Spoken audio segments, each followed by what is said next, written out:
Hello everyone, in this video I'm going to explain how I created a wrapping world for a 2D game using Unity. The wrapping world relies upon two C# classes, wrap world and wrap camera. Let's dive into the wrap world script first.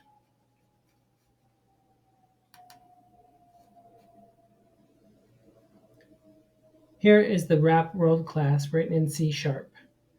The wrap world class is responsible for wrapping game objects around the world when they reach a certain boundary. It has two static float variables, right bound and left bound, representing the right and left boundaries of the world, set to 64 and -64 respectively. Next, we have a static list of transforms, wrap transforms, which will hold all the game objects that need to be wrapped around the world. Then we have a public static method, add_to_wrap_list, which allows other classes to add transforms to the wrap transforms list. Finally, we have the update method. In this method, we loop through each transform in the wrap transforms list. If the x position of a transform is greater than the right bound, we set its x position to the left bound, effectively wrapping it around the world. Similarly, if the x position is less than the left bound, we set it to the right bound. That's a brief overview of the wrap world class.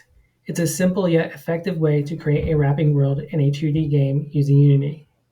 Now let's move on to the wrap camera class. Here is the wrap camera class, which works in conjunction with the wrap world class to create wrapping effect in our 2D game. The wrap camera class is responsible for managing the camera's position and viewport, ensuring smooth transitions as game objects wrap around the world.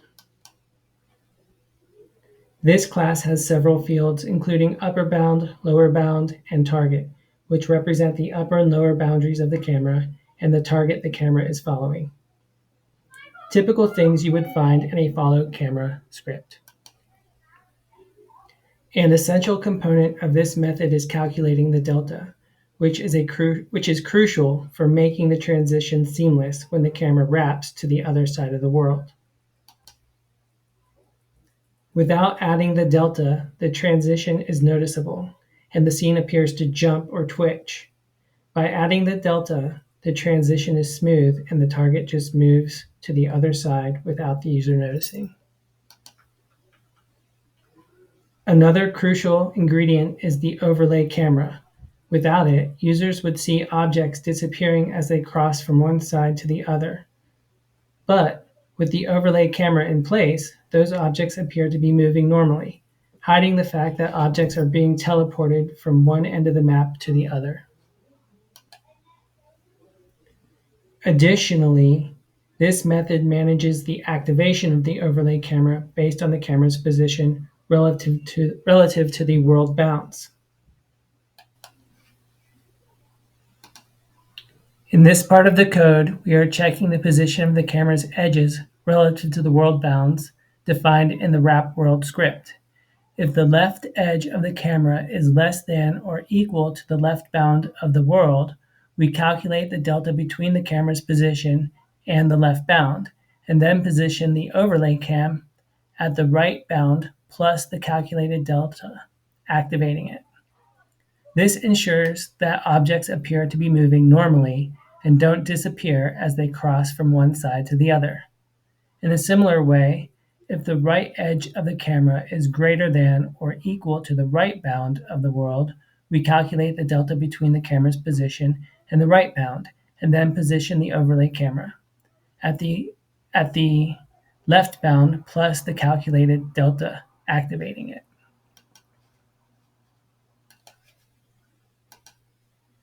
If the camera is within the bounds of the world, overlay camera is deactivated as it is not needed in this scenario.